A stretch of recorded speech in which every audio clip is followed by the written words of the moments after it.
whether or not in a free society like Britain we have the right to say what we want and to write what we want and to not be censored, not be killed, not be forced into hiding, not be the subject of fatwas by evil old men. I'm just saying that is what the general consensus is amongst policymakers, that Iran is not a threat. Just quickly before this lady speaks, that's not the consensus at all. That's just not the consensus. It's your opinion. No, I'm taking the statements by You're taking very selective statements by certain people. Well, the US National Intelligence. We could all cite the... Should Osama bin Laden have been executed or arrested to face trial? No, I couldn't disagree more. I'm elated by the death of Osama bin Laden. As I think any decent person should be.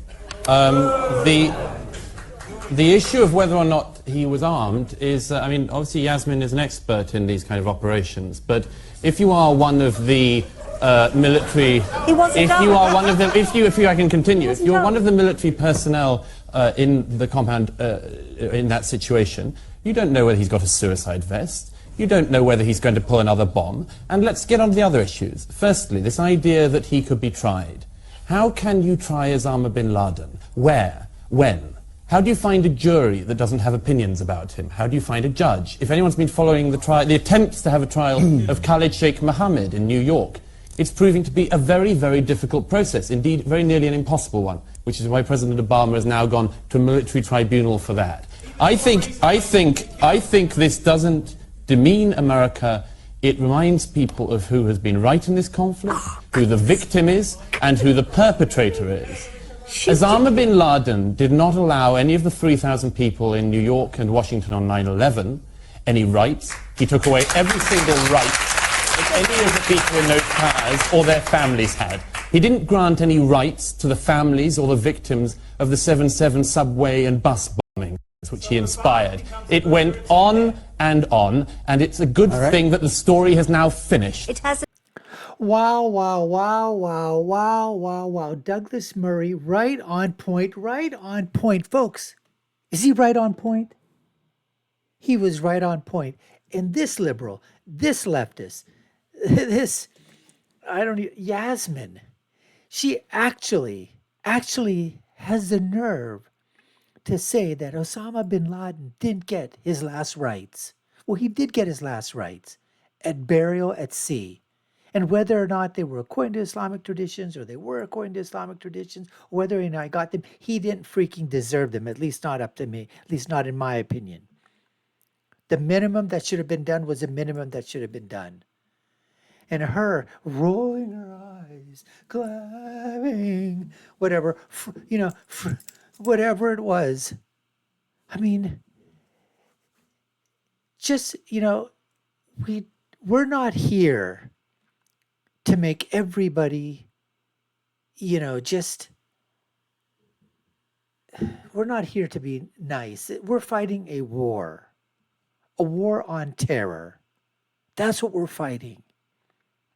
Now, we have rules and regulations within that, but the enemy doesn't abide by them, and we try to abide by as much as we can. But for this lady, and you know what? Thank God that we heard the audience. Thank God that we heard I'm going to play that tape again. But thank God we heard the audience clapping. For once we saw a majority of people clapping for what Douglas Murray was saying, which was so sensible, made such common sense. Why is it that the left, why is it that these leftists,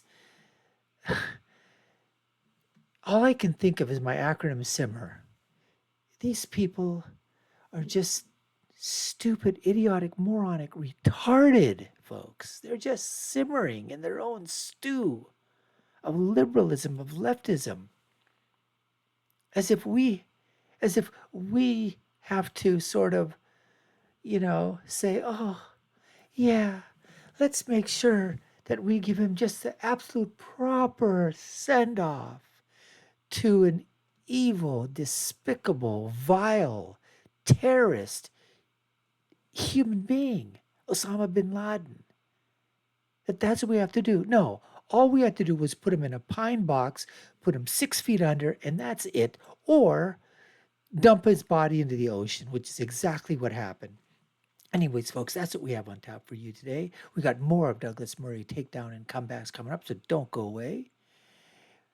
I'm Dr. Nasir from the Dr. Nasir Shaikh Show, where I give you my political prescription from my political perspective of what happens when Douglas Murray comes in contact with people like Yasmin and other politicians and other journalists and other audience members and other students and all kinds of people talking about religion and politics and policy and social media and, religion and politics and all that stuff comes crashing together.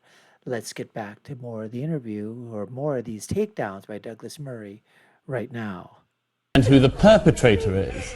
Osama bin Laden did not allow any of the 3,000 people in New York and Washington on 9/11 any rights. He took away every single right that any of the people in those cars or their families had. He didn't grant any rights to the families or the victims of the 7/7 subway and bus bombings, which he inspired. It went on and on, and it's a good thing that the story has now finished. It hasn't. It can't be stressed enough how little you take notice of the opinions of people who hate and then burn books they don't read.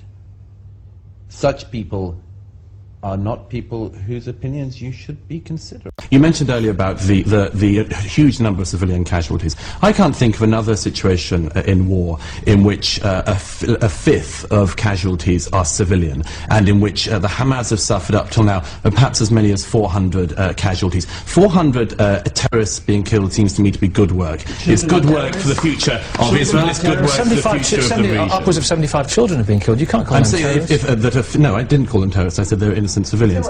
But the 4 times that number of people being killed, the targeted people being killed, are terrorists, and they have been killed, and that can only be good for the region. It can only be good for Israeli security. And if the Arab world really cares about the Palestinian peoples, why doesn't it do something for them practical, instead of whining about this tiny slither of land which Israel occupies? Why don't they realize that if there's going to be peace in the region, it relies on there being a Palestinian solution, and it relies on there being an Israeli solution? That can happen, but the first thing that has to happen is that the Arab governments and the Palestinians realize that Israel isn't going anywhere. If they made that realization, why would they be firing rockets into Israel proper? This isn't disputed territory. They're firing rockets into Israel. Why are they doing? Douglas, is it more virulent nowadays then than 20 years ago, 10 years ago, 50 years ago? What? Anti-Americanism in Europe, anti-Europeanism in America. Well, I mean, it's been talked up a lot, yeah. And there are people with an interest in talking it up. It should be stated. Once, for instance, you've written a book saying Europe is in decline, you kind of have a vested interest in it declining, otherwise you'll prove to be an idiot at parties.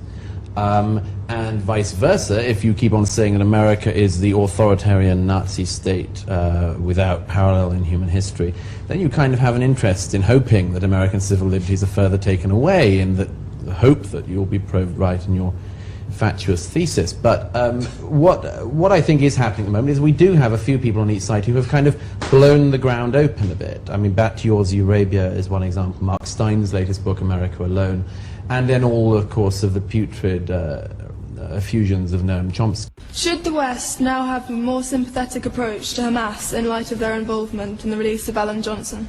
In the light of Hamas's involvement in the release of Alan Johnston, should the West now take a more sympathetic approach to them? Well, Douglas Murray, you better start on that. Well, the answer is no. Of course not. I'd like to know who it was who was booing in the audience. I don't know who the Hamas supporter is in the audience there. Hamas is a terrorist organization which makes a fetish out of the murder of Jews.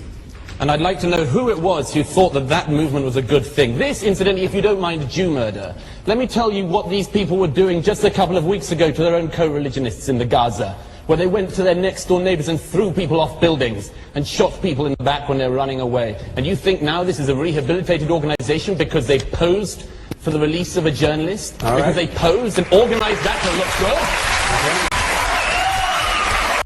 It's a good move. It's a good move when anyone feels that they can say what they believe, and to do so with freedom, impunity, and without fear of threat. So I'd mention that, and I'd also mention the very good and exciting news of the death of Bernard Manning, which I think is a great development this week and a great success. And Wow, wow, wow. Was that great or was that great? Douglas Murray going right after that audience. That audience member asked a question. This was Hamas back in, I think, 2005, probably, after the elections, where they basically went out on a rampage and killed all the Fatah members, all those that opposed them in the election of the, the Palestinians elected the terrorist Islamist fundamentalist organization, Hamas. And they went out and shooting people in the back of the heads, throwing off buildings, just killing their family members, whatever they could do to terrorize, taking their bodies around. Some member in the audience clapped or whatever, and Douglas Murray was saying, I want to know who that person was. That's that Hamas sympathizer. Good for Douglas. That was absolutely great. What a great, great, great comeback that was. And all the other things out there where Douglas Murray is just basically making sense, and you have these do-gooders, these virtue signalers sitting atop on their perch, polishing their halos in the back every single night, putting it inside them, and then walking around with their elitist attitudes, noses up in the air, basically telling the rest of us that they're better than us because they think that they can actually, because it's easy to say stuff, folks, when you're in a democratic country, a Western democracy, a republic. It's easy to spout all those wonderful epitaphs that just come out, the kumbayas, the diversity, inclusion, equity, all those chants, all those mantras, all those dogmas, they sound so good. Feelings feel so nice. If only we could sit down with a terrorist before he puts a bullet in the front of your head or in the back of your brain. And then what do? That's the problem with leftists and liberals. They just think it's so easy to do. And it sounds nice. Yeah, if we could only sit down, if we could only get around, if we could only break some bread and drink and eat and be merry, and we can work out those problems. You can if you have two civilized opponents on either side. But you don't. You've got terrorists that want to kill you for no other reason that you exist, that you're part of the little Satan. You're part of the big Satan, America. And it's your big brother, America, and the little brother, Great Britain, and all the other little sisters and cousins and everything in other Western European democracies. And you just want to obliterate them.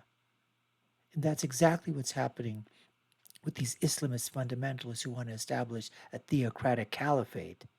They want to even get rid of the Muslim countries and Muslim governments that are there currently right now because they feel they're not even Muslim enough for these terrorists.